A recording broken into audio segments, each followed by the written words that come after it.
Right, we are back into it. Thank you all for keeping that to 5 minutes. Super appreciate that. That's quite a feat. So, kia ora, Blair. Would you like to open us up here? Kia ora koutou. Thank you, Madam Chair. I'd like to do a bit of an introduction to the item here, particularly bringing some threads together and then handing over to our guests. The strength of the offshore wind resource was highlighted in the Waikato Regional Energy Inventory, and certainly that we were aware at that stage that there was interest from international companies to develop that resource. As a nation, we need to increase the amount of renewable energy that we use, and renewable electricity needs to be doubled. It's effectively what we've taken 100 years to do, we've got to do in the next 25, so that's quite a challenge for the country. It's this government's policy to provide a regulatory framework for the use of offshore energy, including offshore wind, within 1 year of becoming the government, and so they're already under a bit of pressure to complete that undertaking. And there has been a consultative process through MB on the potential permitting regime, and we as a council have already submitted on that. So I'm just bringing these things together. Cabinet considered a paper on the Offshore Renewable Energy Bill and released its minutes in August this year, and we're expecting a bill by the end of this year on that. And the timing, we don't know exactly when that is, but we also recognise that we understand the last sitting dates are 10th to the 12th of December, so it may be around there. Additionally, since that time, one of the parties that were interested in the resource offshore, Blue Float joint venture with Elemental, have decided to exit New Zealand for a couple of documented reasons. But that's one company, and there's other interests as well. And today we have representatives from Taranaki Offshore Partners in person, Tiga Obigwe here, and also Giacomo Califi online. And I'd just like to hand over to them to give you an update on their project, their interest in the region. Thank you, Blair. Their availability for questions. Welcome. Welcome, Tiga and Giacomo. Kia ora. Thank you for having me here. My name is Tiga Obigwe, and I am a development manager at Taranaki Offshore Partnership. And online is Giacomo as well, who is the business development director at Taranaki Offshore Partnership. We appreciate the opportunity to steal 30 minutes out of your meeting time to talk to you a little bit about our project. Over the next 20 to 30 minutes, I'll just do a quick introduction of who Taranaki Offshore Partnership is, a little bit of what offshore wind is, introduce you, talk a little bit more about the technology, the Waikato area of interest, do a little bit of an overview of the activities we've been up to and what we're looking forward to in the coming year. So I'll jump right into it. So who is Taranaki Offshore Partnership? We are a joint venture between New Zealand Superfund and Copenhagen Infrastructure Partners. It's a 50-50 joint venture. On the one side of the partnership, NZ Super, they're a government company with the mandate to invest a portion of government revenue to cater to the aging population. So by nature of that mandate, a lot of their investments are long-term in nature. And on the other hand of the partnership is Copenhagen Infrastructure Partners, or CIP, where Giacomo and I work. And CIP is a large Danish renewable energy company. And we are mostly focused on offshore wind. We have a global pipeline of about 50 gigawatts offshore wind. And across different phases of project development. And we have been building and operating offshore wind farms for 10 to 15 years now. Next slide. Thank you. And this slide is a little bit of a sneak peek of some of the projects in our global portfolio. On the bottom left corner, there is one of our projects in Germany, which has been in operation since 2017. It's a 402 megawatt offshore wind farm. And right on the top, we have a Vineyard Wind project, which is partly in construction, partly operating because it's already delivered first electricity. And on the right-hand side, next to it, we have our Star of the South project, which is our new baby project. We've recently received 2 licenses in Australia. So we will be developing one of the first offshore wind farms in Australia. On the bottom there, we have 2 farms in Taiwan that are also in operation. What this really showcases is sort of our expertise in building, delivering, developing offshore wind farms, because the nature of offshore wind is different expertise and different skills across different phases of the project. And what CIP is doing is we are sort of navigating the challenges that comes with each of these projects in different markets globally. And that is sort of our value proposition in New Zealand. We're bringing all of this global expertise in different phases to actually execute a project here in New Zealand. So yeah, this is an overview of who we are. Next slide, please. Okay, so now that we know who we are, this is what we do. We build offshore wind farms. So in this slide here is sort of a layout of what a typical offshore wind farm would look like. This is actually the layout of our wind farm in Germany. And you can see there are components there. These are the key components of a typical offshore wind farm. We have the turbines. Those tiny little lines there are the underwater cables. And we have the tiny little picture in the circle there is the offshore substation. The turbines itself, there are, the technology is just as the onshore wind turbines. They spin around, capture wind, and convert it into energy, into electricity. The layout of the turbines is not random. Apparently, there are complex and technical calculations that go into deciding where and how to place the turbines. And those dotted lines over there are the underwater cables. They connect the turbines and collect all of the electricity generated by the turbines and transport it to the offshore substation. And then the offshore substation kind of like increases the voltage and transfers it to an onshore substation that's not pictured here.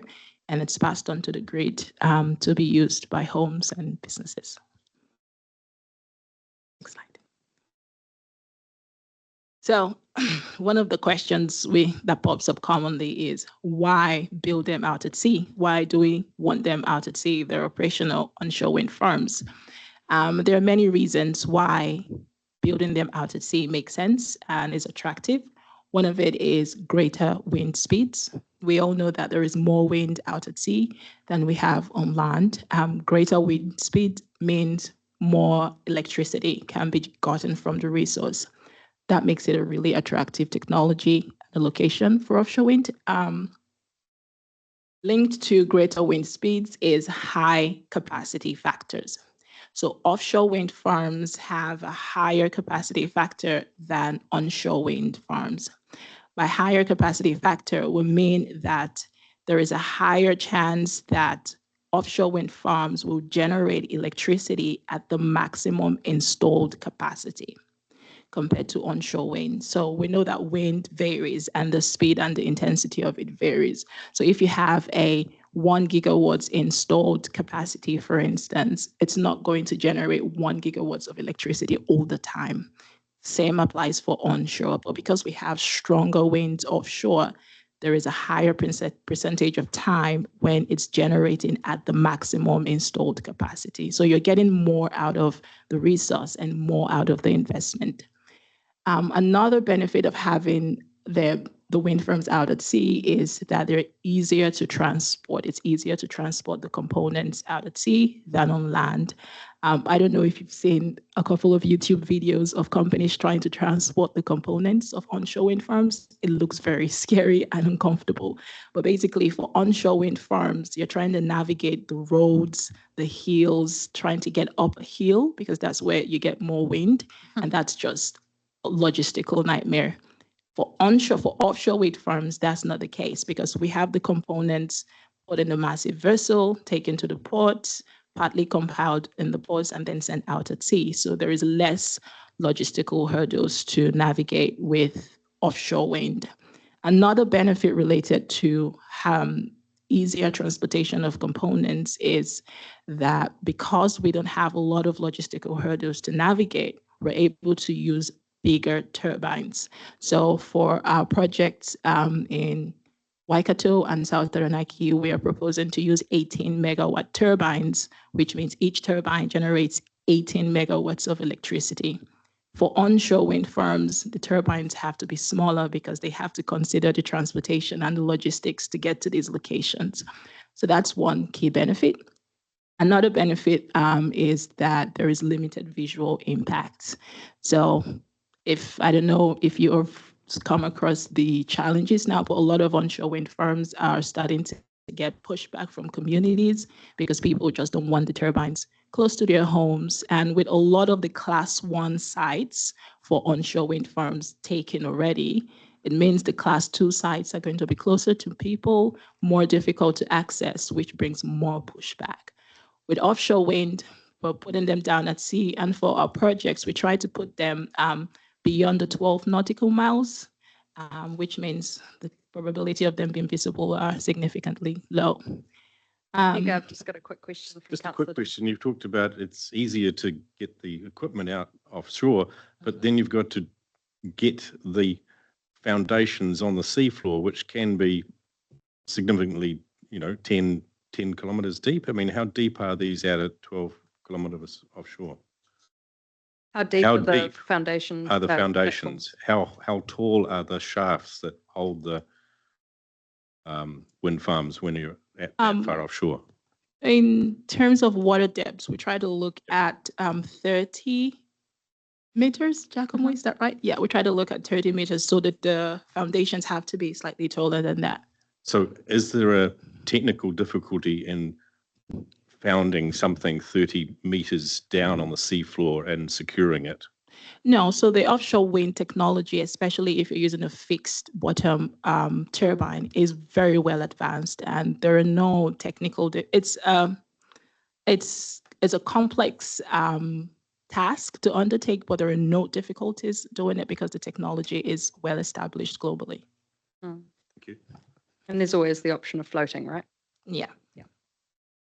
And then finally, we have large infrastructure projects, which inherent in every large infrastructure project is the associated growth and economic benefit that it brings with it. And all these combined together are the reasons why it makes sense to put the turbines out at sea. However, it's important to note that the proposition here is not that offshore wind replaces onshore. There is a place for both technology in the electricity system. The case for offshore wind is that it generates electricity at scale. So where 7 offshore wind farms are needed, 7 onshore wind farms are needed, we can get that amount with 1 on offshore wind farm. So it's the scale that is what helps to build resilience, helps to secure the electricity system, and that is what we're looking as one of the benefits.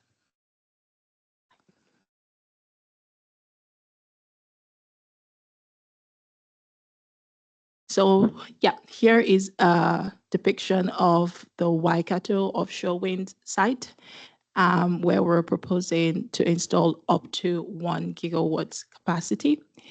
When we look at choosing a site for offshore wind, there are 2 key fundamentals that we look out for, one of them being water depth and the other being wind speeds.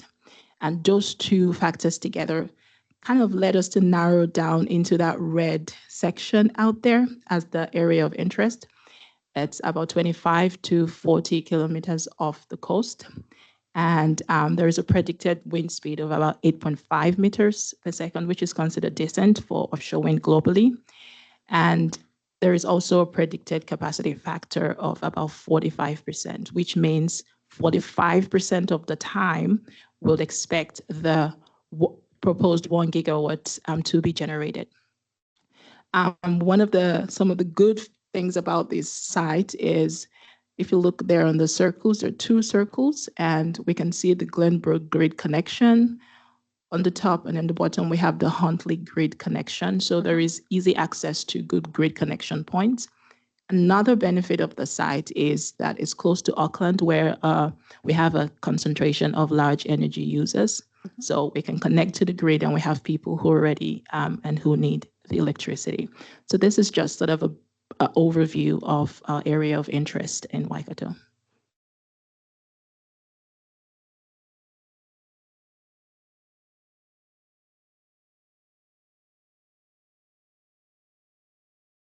So this slide is a typical project timeline for developing an offshore wind farm.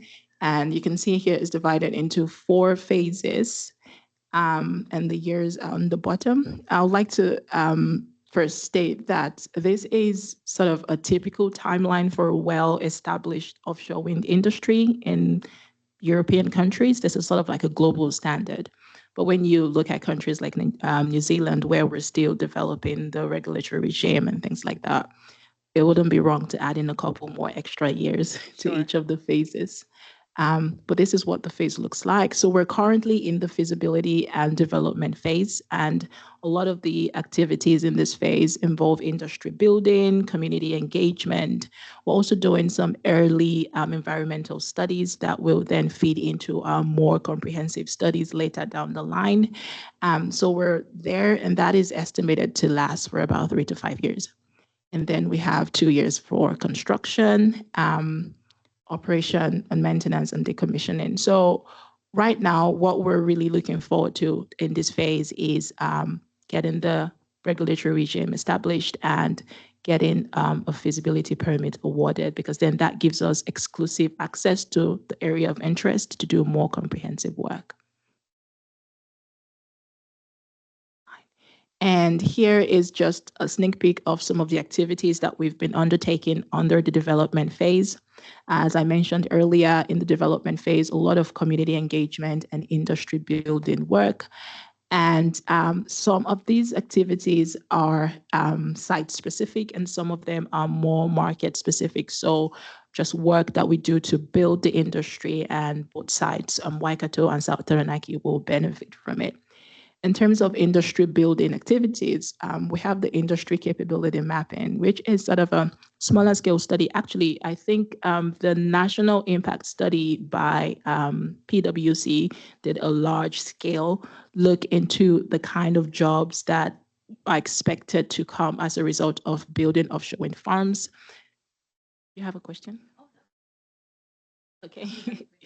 Yeah, so looked into the kind of jobs that are expected for building an offshore wind farm in the country. And I think the study actually identified about 650 jobs in the operation and maintenance phase if 2 gigawatts of offshore wind farm is installed. On the bottom there as well, we have the Port Taranaki study, which is where we're looking at the enabling infrastructure for bringing the materials into New Zealand. And Port Taranaki is also an industry building activity, because we're looking to use the port for both sides.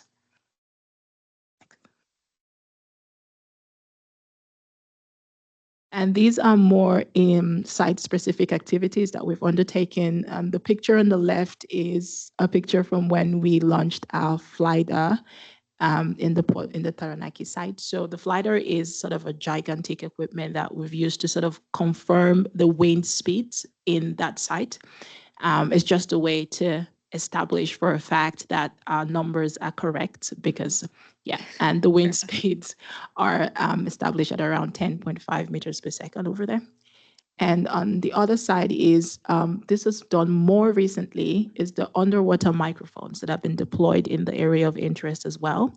And those are there to sort of study the marine patterns and the movement, and that would help us get a better understanding of the marine activity going on there. And that would feed into a more comprehensive environmental studies later down the line. So this is just a high level view of some of the activities that are taking place in the development phase.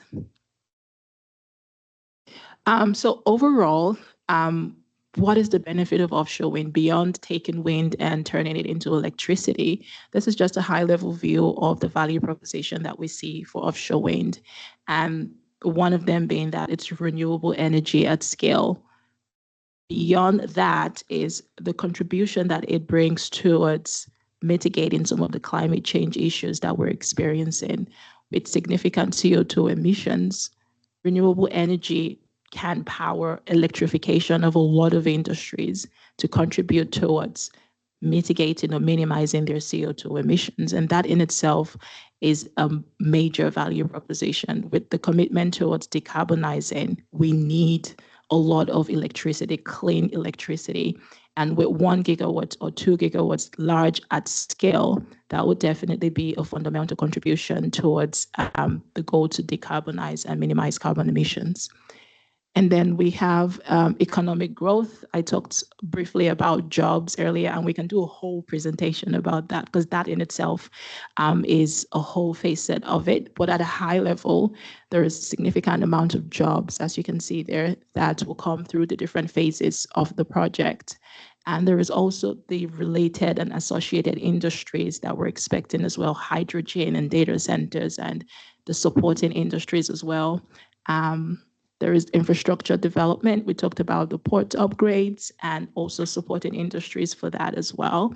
There is fantastic examples globally of how the infrastructure that has come as a result of offshore wind has transformed small towns and just increased the economic development there. So that is one of the benefits we see. And of course, community development.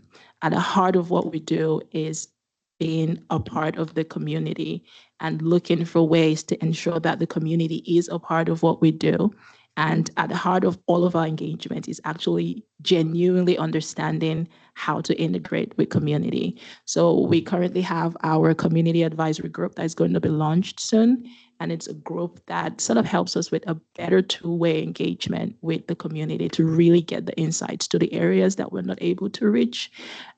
So that is definitely something that's bringing the community together.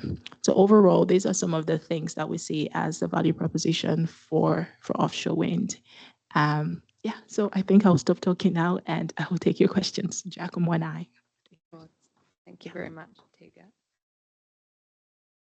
Anything you wanted to add, Giacomo? One line? Or are you happy? Not really. Kia ora koutou. Sorry I couldn't be there in person, but the brilliant Tega did a great job. No, happy to hear any questions. Just quickly on the foundations piece from the question before. Yeah, seconding what Tega said. You know, building things at sea is complex, that's for sure. But the fixed foundation background, we have all the engineering background required there. So all the offshore wind farms that we have built around the world are fixed bottom foundations and out up to water depths of around 60 meters. No particular issues building it. That doesn't mean it's easy, but it's doable. Oh, well, on that thread, I'm just curious what makes the decision between floating or fixed for you guys? Is there a reason you're always going with fixed? Just out of pure curiosity. Okay, yeah. Okay, go on, Go for it, Tega. Okay, I'll go and then Giacomo can sprinkle a bit of technical expertise. My understanding and the technology is with fixed bottom, we require less water depth. When the water is deeper, then we'll need a floating. It seems logical. Yeah. And just to give a couple of numbers, yeah, fixed foundations, we could look around 60, 70 meters water depth maximum. Floating would start around 100 meters and then go into deeper deeper than that. So floating is going to be the future. It's going to be a very important part for New Zealand because we have much deeper water than shallower waters.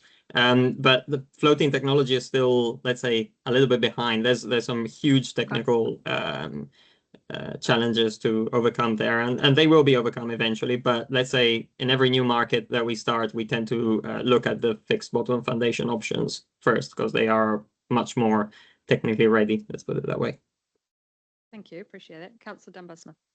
Yeah, you seem to be more advanced in Taranaki than here. Obviously, you've started to do work there. So I just wonder if you are going to operate off the Waikato, which port would you be using? We'll be using Port Taranaki as well as the port to receive the components and move them to the location to be installed. Right. And in terms of grid connections, are the grid connections at Huntly and Glenbrook. the steel, better for you than the ones at Taranaki, or does it not make that much difference? I'm just trying to work out what your evaluation process will be. Yeah, so one of the pluses for the Waikato side is ease of grid access for sure. With the Huntly and the Glenbrook, we have easier grid access on this side. In South Taranaki, I think there is a bit of a limitation around the available capacity for the grid. So in terms of grid, Waikato wins.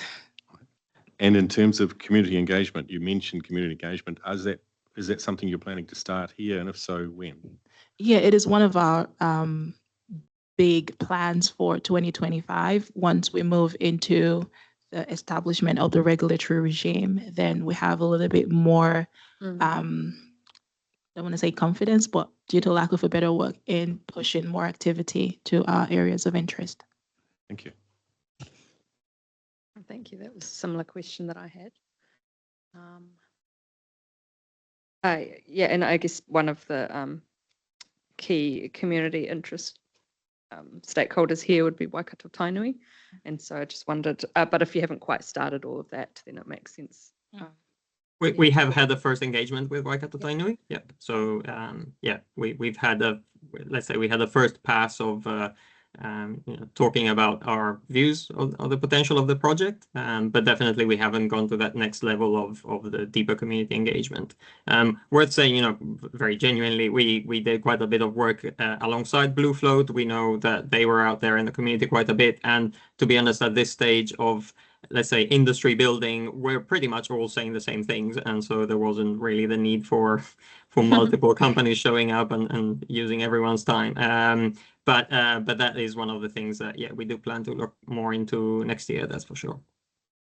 I appreciate that. Thank you. I suppose when you're saying you're waiting kind of a little bit more to have a bit more confidence, what are some key milestones that you're kind of anticipating that might come in 2025 that you're looking forward to passing? Yeah. The main one will be, as I showed in the project timeline, will be the establishment of the regulatory regime and possibly opening a feasibility license application regime as well. Those are just really strong signals that investors need from the government to know that this is really being considered as a country. So those are one of the signals that will be a good thumbs up for us. Right. And if I may add to that, sorry, just from a more holistic view, one of the signals that we really do need to see is that New Zealand starts adopting some form of energy strategy. So some form of forward look towards where the energy will be coming, not next year, but in 10 years' time. That's not something that we are seeing much from a central government perspective at the moment. We are seeing it from some regions, including yours, and that's why we are quite excited to be talking to Waikato, because clearly you have had that, and you are developing that strategic view of what will the region look like again in the longer term. And projects like this you will have seen from the timeline we were discussing, and the capital intensity. These are projects that do require a longer term view. There's a number of pieces of the puzzle that have to come together in the coming years that will need to be resolved over time in quite close partnership with central government, local governments, and so on.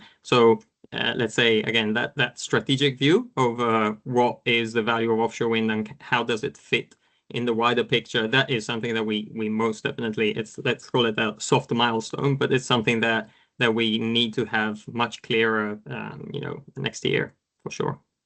I so appreciate that. I completely agree about needing a national energy strategy and being keen to hear when that might be coming, and knowing that Blair's working on the regional one. Invite Blair to speak to just help address that question and whatever else you know, Blair. Of dates coming up that are quite key. Yeah, it's certainly good to get that support from the industry as well for an overall energy strategy. It's pretty obvious that there's no silver bullet here, and generation sources are going to be needed, as well as the way of getting that energy to where it's needed. Just if I could help the committee, I've been talking to MB staff and also from their website. I mentioned the renewable offshore renewable energy bill is expected at the end of this year. The select committee process is anticipated to occur Q1 next year, with the bill being enacted mid 2025, so mid next year, with second tier legislation going, and that's regulations going on in parallel, so that they're ready to be available once the bill has been passed. So MBA recognised that the first feasibility round, which was mentioned as one of the construction periods and milestones, would be expected by the end of late 2025, with permits being granted in 2026. So that's the timelines that MB are working to at the moment. Thank you, Blair. Councillor Cookson. Question? Yeah, as we all know, yesterday we lost another 200 and something jobs in the Waikato region through the pulp and paper mill in Toitu, shutting part of its Operation. Paper processing. Paper processing plant, part of it down. So Waikato is definitely in some need of some new industry for our youth and university students to have high-paying jobs, to go into organisations like yourself, that we have better standard of living for all Waikato and New Zealanders. So I hope at some stage that you're talking to those sort of groups, the university and others, that where you're going to get these, because it's a program for 30 odd years. So some people will be working there their whole lifetime if it's something they want to do. So I hope you're going to reach out at some stage we make sure we fill with, if this project goes ahead, that they're full of young Waikato enthusiastic young people that want to be a part of it. So I think that's really important, that as a council here, I want to see more young people taking those sort of new industries and driven jobs. So, and the other question would be that Shane Jones and Winston Peters spent 2 weeks in Singapore and over in Asia trying to get some more funding for infrastructure for New Zealand. I think they're after $1 billion when they're over there for 2 weeks. So it'd be interesting what Shane and Winston have got to say about if there's some co-investment coming for things like this in the future. So thank you. I'm happy to talk about the jobs very quickly. Tega mentioned earlier the work that we did on the industry capability mapping.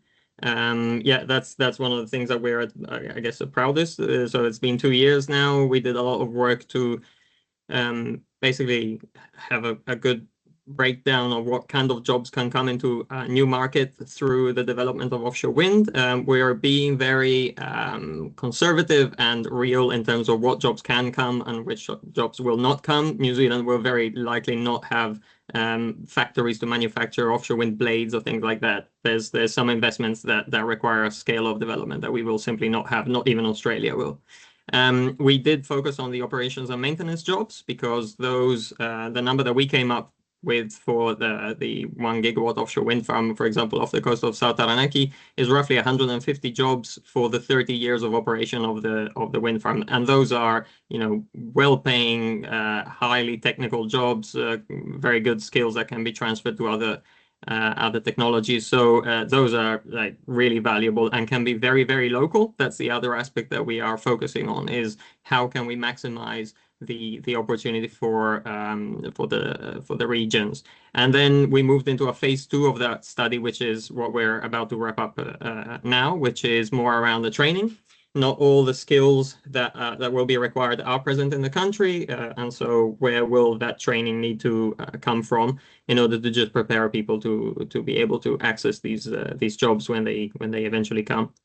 And just on the trip for Minister Jones and to sort of gather funding for the infrastructure. I mean, Minister Jones, we talked to him quite a bit, and regional economic development being one of his portfolios, that's definitely one of the aspects there where offshore wind plays an extra role. These are not, as Tiga was saying, these are not just energy projects. What we're delivering effectively is not just electricity, it's a wider benefit for a region, and the scale of those benefits depends a lot, again, on this the level of partnership that we will be able to have with local and central governments to make sure that we maximize the opportunity, I guess. Seeing them as just electricity projects really doesn't deliver the amount of local opportunity that these projects can otherwise deliver. Thank you. And thank you, Giacomo and Tiga, for coming and presenting to us today. I don't see any other lights on, but I mean, the Waikato would really benefit from something like what has been described here. I really appreciate that you're doing this development phase, and I wish you all the best with it, that you and that New Zealand can get that certainty in the legislative space for organisations like yours to be able to move forward. Appreciate that we've got this relationship now through Blair also with Regional Council, and that I look forward to seeing what comes next. Really appreciate it. Thank you. And thank you, Blair, too. Right, I might move. If Mike's happy to second the receipt of the renewable energy update. All those in favour, please say aye. Against? Carried. Thank you all. We're going to move back to item, I think it's 6.5 and then 6.6, and that will be the last two items of this meeting before we have lunch. So I might invite Joy up to take us through the emissions inventory report for 2023-2024. And could we just report the Nebo? Yes. No, Councillor Kneebon's just been let know that we're moving to these items, so he can come back and welcome, Stu. Joy, whenever you're ready. Go for it. Okay. Right. So we've gone all over the place this morning. We've gone quite large. We've gone regional. We've gone organisational. And now we're going to come back organisational and have a deep dive, quick look at our emissions for WRC over the last 12 months that we achieved through the Toitu carbon reduce programme. Yeah. So we've been doing this annually for quite some time. 2026. And I've got control of the slide, so fingers crossed we have no issues. Right. So to give context, we have been reporting our emissions through Toitu since 2016-2017 when we created our baseline. We've completed the last financial year, which was 1st of July through the 30th of June 2024. Certification and audit. We had a virtual audit this year rather than a site audit, and everything was confirmed and we were verified in November. So slick, quick, and we got through and achieved what we needed to do from the certification perspective. Our target for the year was to have a reduction of 45%. What we actually got was a 29% reduction, and I'll explain how that happened and what we're learning from that. Oh, yes. Sorry, Joy, was that the corporate? Yes, Yeah, corporate emissions. It is purely corporate emissions that we are, when we do a certification, that is classed as mandatory emissions that has to be certified. So we had a 29% reduction, and so what that actually meant is our tons of CO2 for last year were 1,195. I don't expect you to remember the numbers, and I'm not going to test you, but it's kind of good to get an idea of the scale and size, just to be able to feel them, hold them, know them. But it was 38% less than the previous year, 2022, 2023. And obviously the previous year was very wet because of Gabrielle and the anniversary floods and the floods in the Coromandel. So we were expecting to have a drier year this year, and we fundamentally have, but there is a reason why we've got 29% reduction rather than 45, and I'll explain that in a slide coming up, because there's kind of 3 reasons. But if we take a slightly broader view and include our public transport emissions, the overall footprint for WRC went up from just over 8,000 tons of CO2 to 8,144. So a tiny 1.5% increase. Does that include Te Huia? Yes, so that's all public transport. So it's all good. Does that, the timing of that, does that include the electric buses that have come on? Kind of, but it's only a small amount from a YPAR perspective. So essentially, as an organisation, we are aiming to have, for our corporate emissions, a 68% reduction against baseline in 2030. We are still on track to do that from a corporate emissions perspective if we take an annualised view at this. So each year, our emissions as an operation are reducing. But sometimes we have situations that happen that are out of our control that do make them go up. And I'm going to explain a little bit more about that now. So if we take just the corporate emissions, our major sources of emissions are not, unsurprisingly, diesel, electricity, and gas. If we look at the diesel, we have had a 17% decrease. We were expecting that to be more because we'd gone back to a normal flooding year. So technically a dry year rather than wet year. However, because of the wet year, we then had to restock our diesel generators. And that ended up, that purchase of litres came in this year rather than the following year. So if somebody had done that a week earlier. Well, yes, that would be my hope, that we can find a way of wrapping a wet year versus a dry year, so we can be really clear of what actually gets involved in a wet year. That would be really interesting. Yeah. Oh, no. Can I That's all right, can I this mic speak to was that on, for a we're good. second, please? Yeah, Yeah. go for it, Robbie. Yeah, I've been talking to some, not so much staff in Hamilton here, but field staff, and the generators need to be reassessed because our daily charges actually, I know the power thing's been going on at the moment of what some power companies were charging, but Yeah. our daily charges actually decreased. At some of these where we have generators, I think the issue was it might have been $1,000 a week to have them on the daily charge or Yeah. whatever it was. That's actually dropped quite considerably, like most probably a couple of 100%.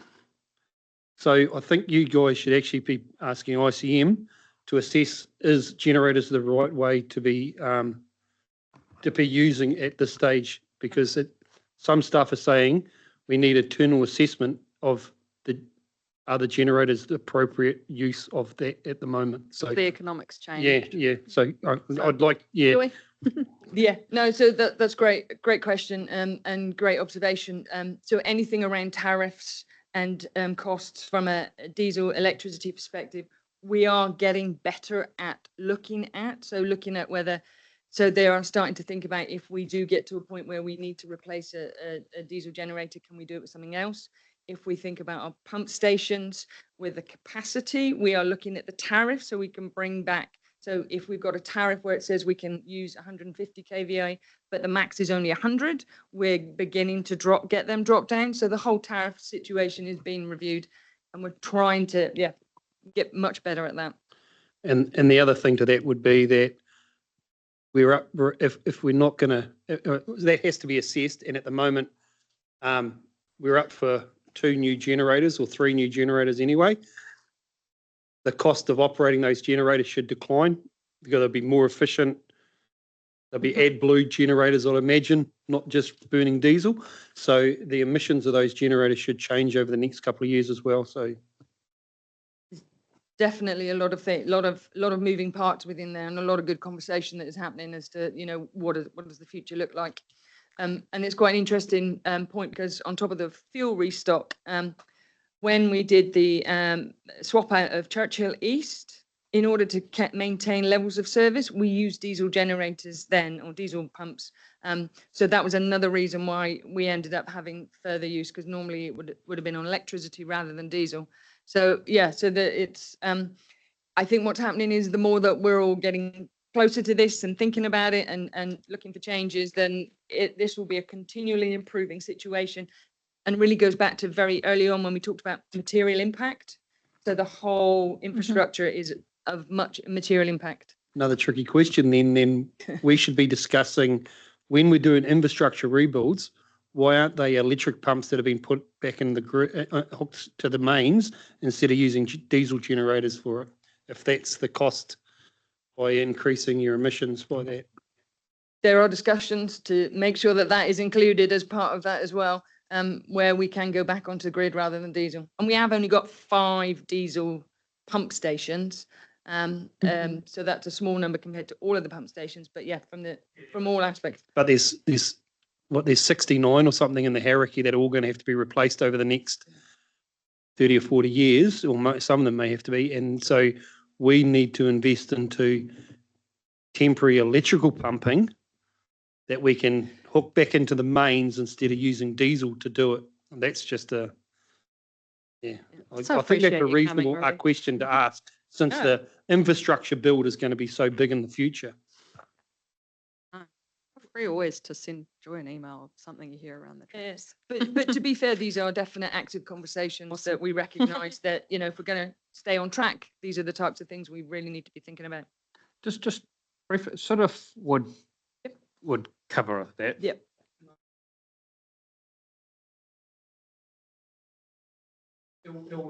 By the time Siddif comes around, Stu. Yeah. Oh, no, not temporary, no, but in terms of diesel or electric. Yeah, no, good point. Okay, so moving on to electricity, obviously we were in a drier year, so that came back, that was a significant decrease. We now have 3 solar arrays across our portfolio, so Ward Street, Northgate and Pyroa. Haven't got a full year of all 3, so again, but we're still, we will get a better picture of what a full year looks like in this year coming. And it was a particularly good year from a generation perspective, from a fuel mix nationally. So the emissions factor that we used to calculate our emissions was good. May not be quite as good this year because we've had to use quite a lot of other means for generating electricity. So that's why it's such a significant decrease of 58%. Now, it's nice when our solar panels can take some of the Yeah, and the thing to think about when we've got the solar on and we've got our EVs charging, so there's a lot of cancelling out and things like that as well. So yeah, I did have a question on that one though, just as somebody who has panels and a battery. Yeah. When do we assess whether a battery is worth it at say the small sites or the big sites now that we have them? Because the $5,000 that was quoted, so you know, is something we get paid. I mean, I think I get $5 a month on average, but that cost because it's about 8 cents that I get to sell that solar, and it's about 28 or 32 cents to buy it. At what point does that 5,000 that we get back turn into a much larger saving if we have a battery? Well, it's a bit when do we assess that? We tend to use the we're using the energy that we generate Monday to Friday. Yeah. So it's only the energy that we generate when we're not in the office over the weekend when it's sunny that becomes exported. Right. So it's never going to be. I hear you. Yeah. So Just from the it'll be nature of what that it will building. be. Yeah, Yeah. it's how we. Yeah. That makes sense. Because the morning sometimes is where we get, you know, that's the benefit. It's before the sun's really up, but you're already started at 6 or something. Yeah. And we need that so to heat the building that comes on around that time. So there's lots of. It'd be interesting if that was ever useful, especially at the smaller offices, perhaps. But you know, let you carry on. So our gas emissions increased significantly over the winter period, but You didn't say why. Could you? No, it's predominantly because it's over the winter period. But compared to last year? The Was it thing just is, a cold we don't have full visibility because it's in a shared building. We Yeah, don't know okay. the building, so the boiler, sorry. So yeah, it's But we were a larger share this time. I guess that was the why. Do you know why? and it is something we need to get much closer with when we are able to get on top of. There's been a lot of estimated reads, so they're not even. I don't Sure. want to get too technical. They're not actual reads all of the time, so our consumption profile isn't fully known yet, Gotcha. which is. And And I was just going to note, we weren't even meant to have a gas boiler when we moved in here, so it was always a surprise. So oh, we are that's so just- going through my mind. I know, so absolutely. we are trying to get to grips with Yeah. exactly what's going on, and it's the building owner. Brilliantly. We're good. We're good for quorum. We're just checking. Carry on, Joy. You're I didn't okay? realise I was so exciting.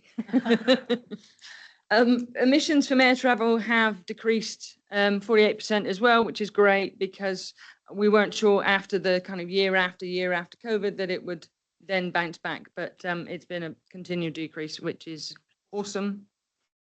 Awesome. We're going to public transport. Shame Michael's not here.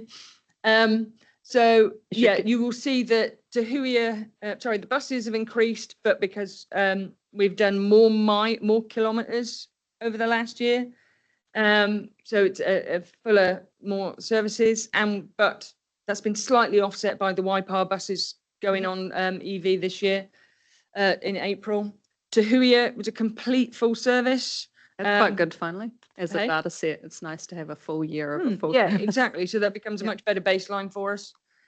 It says 76% of services offset very quickly. That means when you have more than 55 people on the train, assuming that they've caught the train rather than driven by car, that is the magic number in which the emissions for the Tahuia offsets the number of cars that were on the road. So we've used that for quite some time, and I think there are quite a few people who take a bit of interest in that. I wonder whether we could evolve, if it's not too much trouble, one day.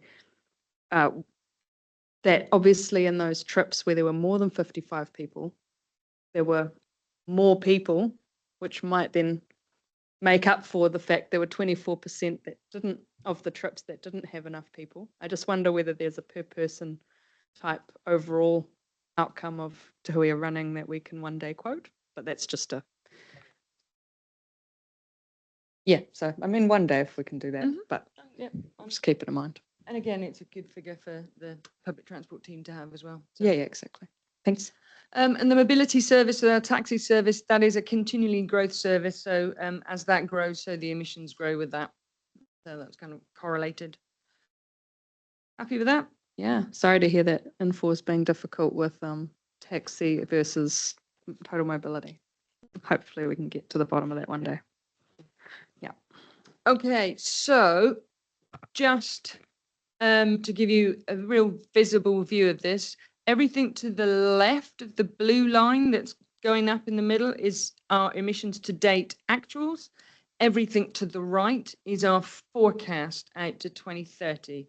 So on the assumption that we carry on having dry years from now, we will carry on and reduce because we are increasing the amount of EV that we have in our fleet. We're looking at all various different energy efficiency. We'll have a full solar year. You'll notice the solar is in red right at the bottom to show as a positive.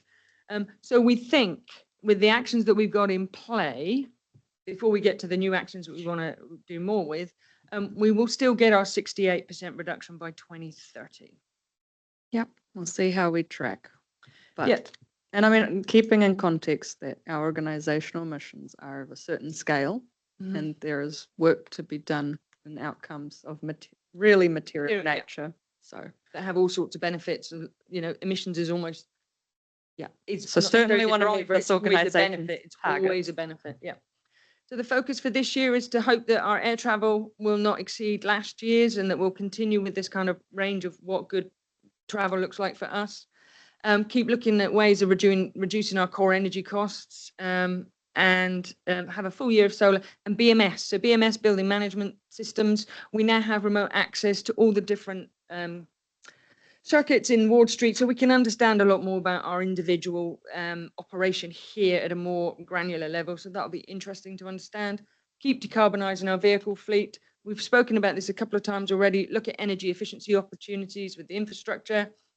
Do a lot more internal work around waste behaviour and better waste reporting. So we think we can get some more better reports around that. And then do more internal engagement just to bring more people closer. The more that we understand this, the more we can share it. And that's kind of good for everyone. And then with the hard abate emissions, so the ones that we know will not be able to remove because we still have to operate, we will use our Te Aka Turoa Nature Plus framework, which I will move on That's to the next item, yeah. Yes, but just note the line at the bottom. We currently are under carbon reduce program, but from the 1st of July this year, we moved to the Elevate program. It's essentially the same, but it has a much deeper delve into our scope 3 emissions. And there's 4 years when we can cut with a program that we go within that. So we will need to spend a bit of time and effort in understanding what that looks like. So that might be quite interesting.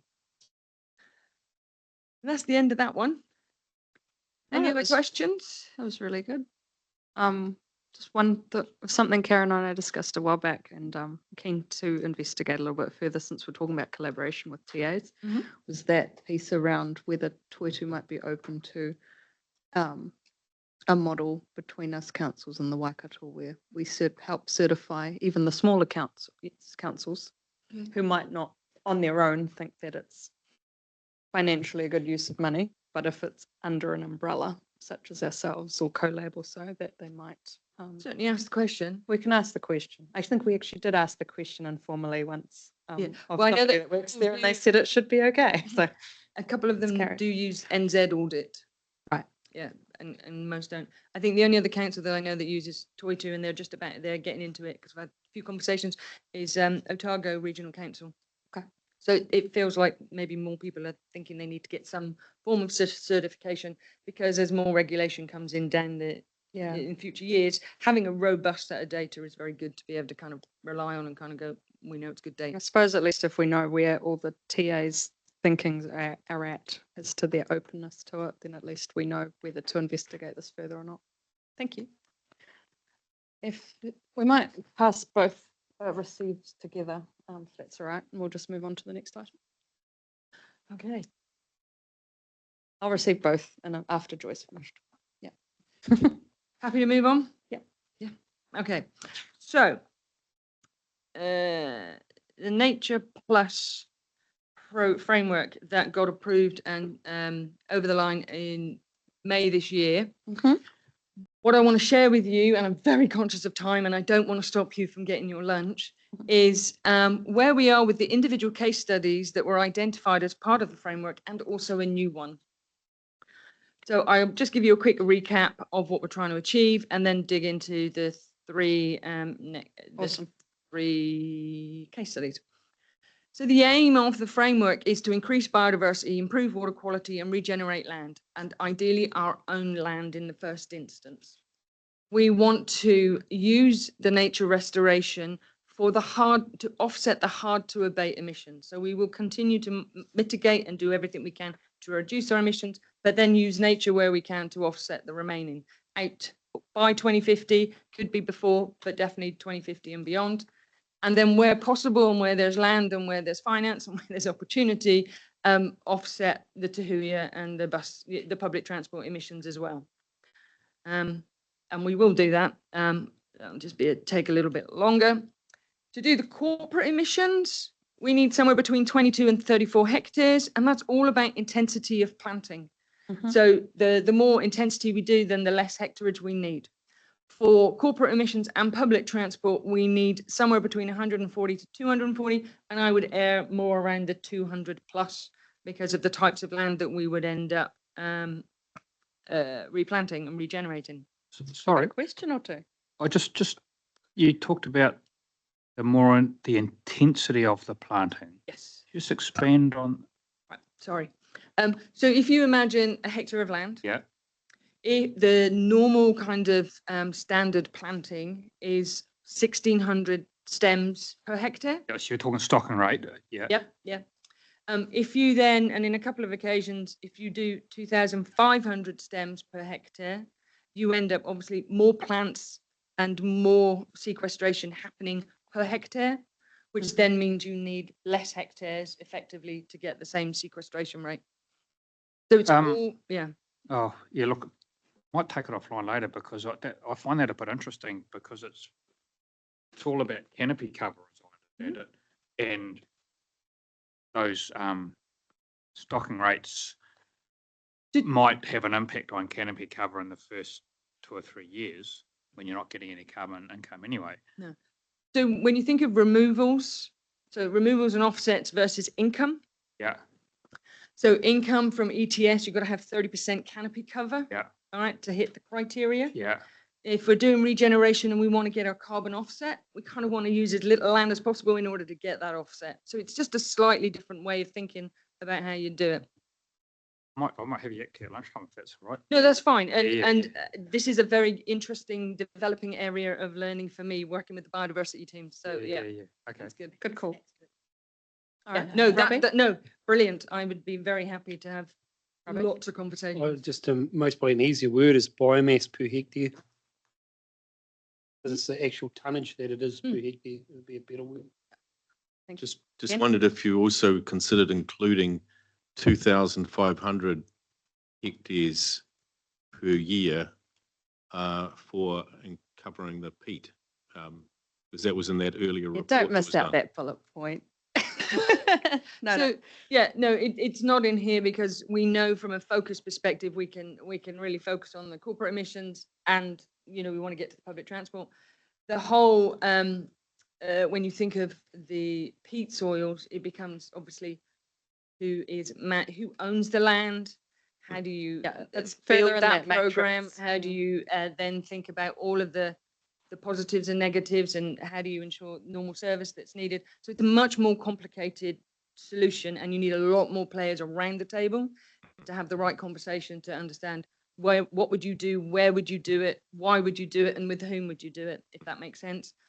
But the report that we had earlier did show 25,000 hectares was sufficient too, sorry. Yeah.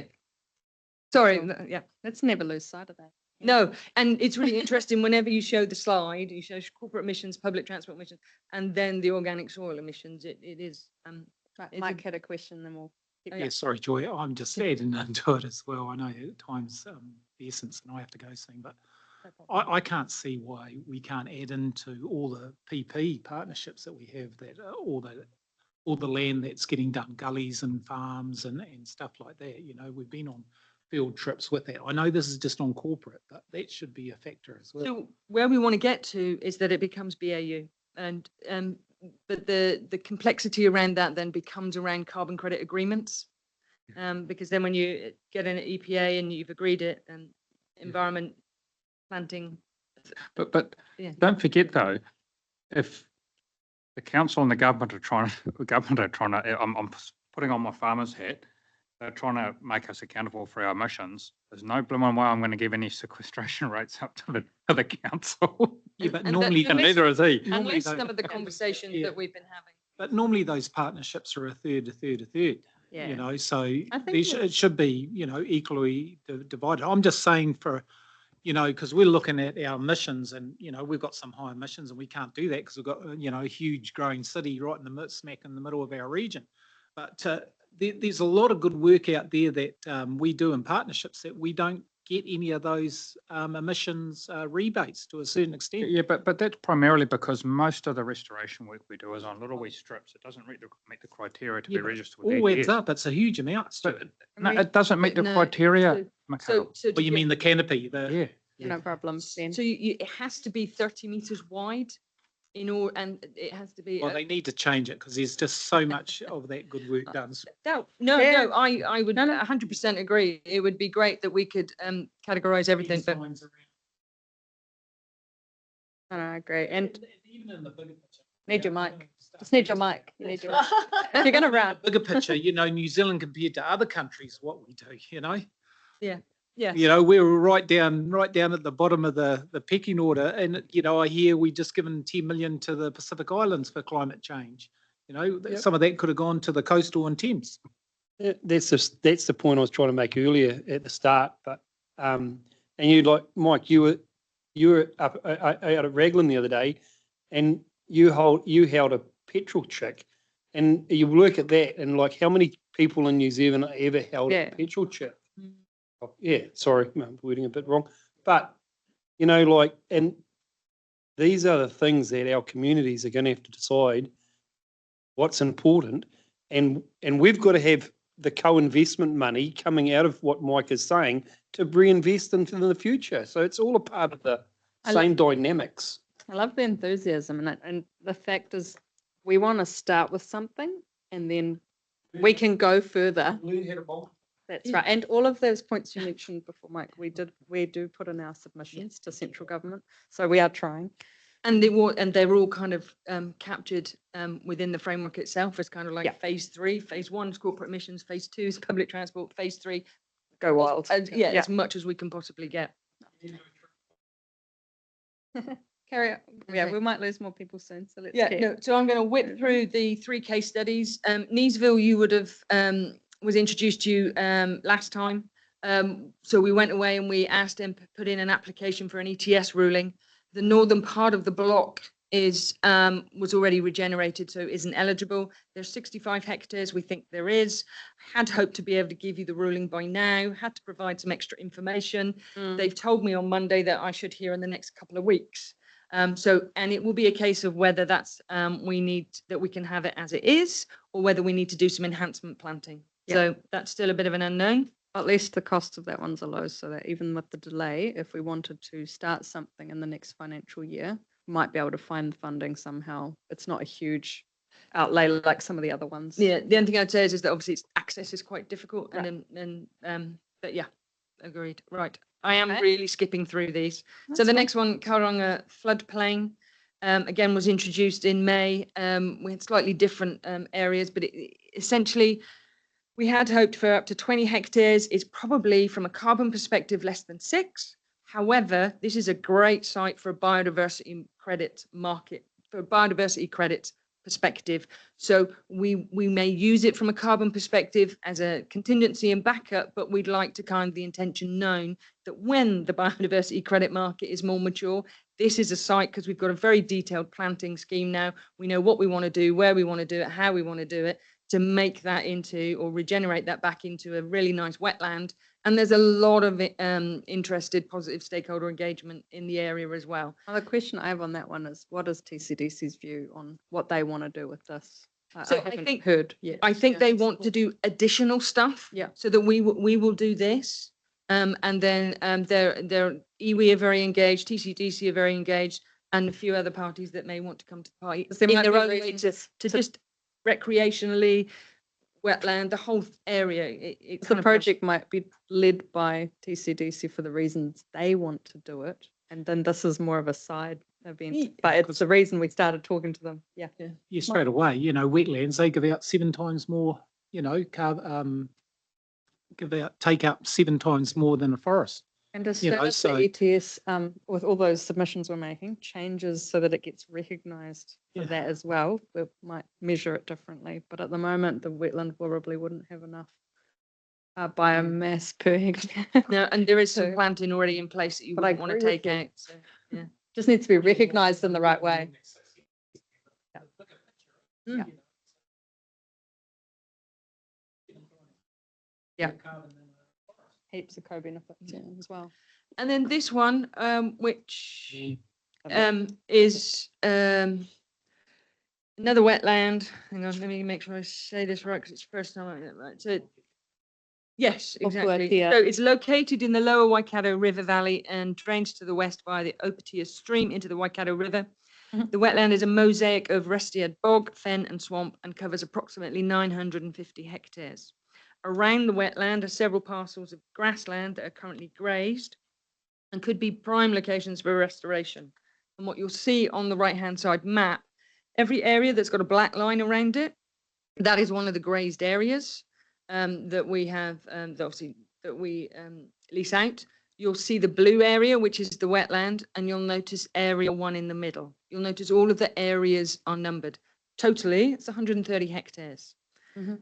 Pragmatically, sensibly, financially, constrained, all the rest of it, if we just planted area 1 at 2,500 stems per hectare, that would be enough to do our corporate emissions. Mhm. If we wanted to do more, had more, was available to do more, and we did all of it, like I said, there's 130 hectares there, so there's a lot more.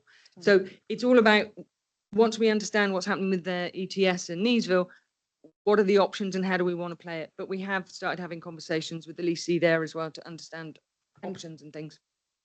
Okay. This is Stu? subject to a co-managed lands agreement, is it? I was wondering that as well, because Waikato Tainui would love their opinions on it. No, that, I had a conversation with Sarah Leland way back and we got Right. that checked. So that. And I really support this, particularly the way the grazing, intensity of the grazing is described in there. I think, we don't want to be ever. Yeah, my question was, when is the license up, or how open is the current lease? So it's May 26th that the lease comes up. We've met the leasee and he understood the reasons why we're doing this and could see the benefit. Oh. Yeah. Interesting. But yeah, it's really important with that number 1. We'd tick the box 2049 Yeah. and and then that's all we'd have to do it. Would be really keen to showcase this one to the Waikato Tainui JMA, and just as an example of just another chance to get some of our work in front of them. Those outskirts are number 10s in that picture.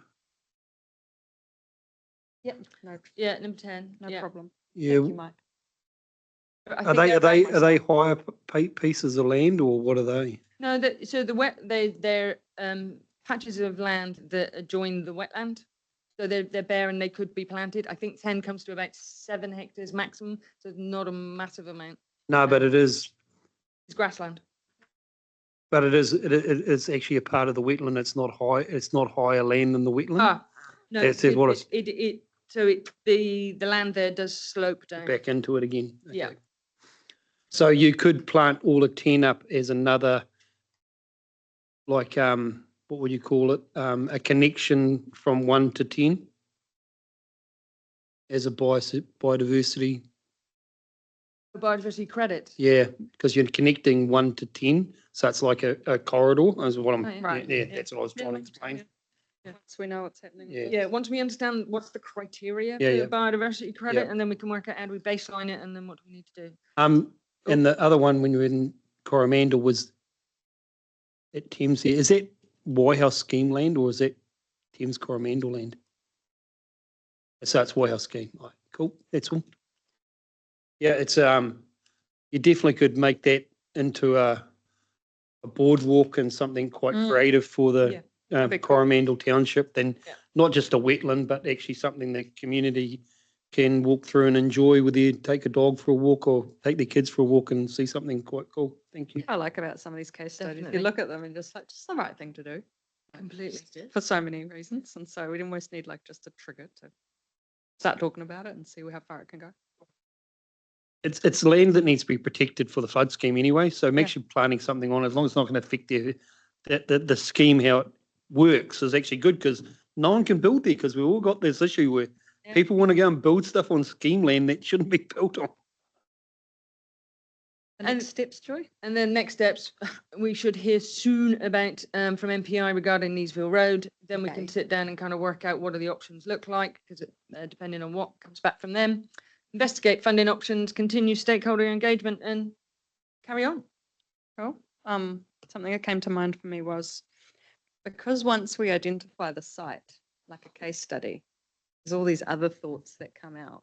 Be really interested in, even before we've maybe planted the first one, knowing what the next 3 or 6 or 10 are, and maybe bringing that here to just sow the seed of, because it'll be quite interesting which TA or which councillor takes a particular interest, and then that whole starting the conversations process can take quite a long time. And also trying to get them into BAU thinking as well when we're doing stuff around our own flood schemes. That's right. Yeah, So if it- there's capacity to do like scoping the next few, not in high detail, but in just to bring it to people's attention. This is likely one of the next ones that we might look at next year. I mean, we have the magic number of 240 hectares that we want to That's get right. to do public transport and That's right. corporate. So yeah, there is a desire to have a pipeline that carries on. Yeah, be keen to see it. Okay. Thank you.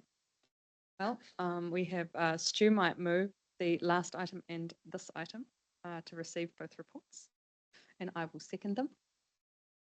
All those in favour, please say aye. Against? Carried. In that case, and I thank everyone, and thank you, Robbie, for coming. I've so appreciated your input today and sticking it out till the end.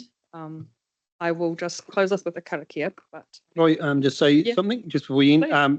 I know the members are gone, but we're doing a trip up to the siphon pump in Northland or just north of Auckland on the 6th of December. December. So if anyone would like to come and see a siphon pump operating and with no energy and draining farmland, I'll be taking my ute, so they're quite welcome to come and attend for the day. And where is that again? How far away?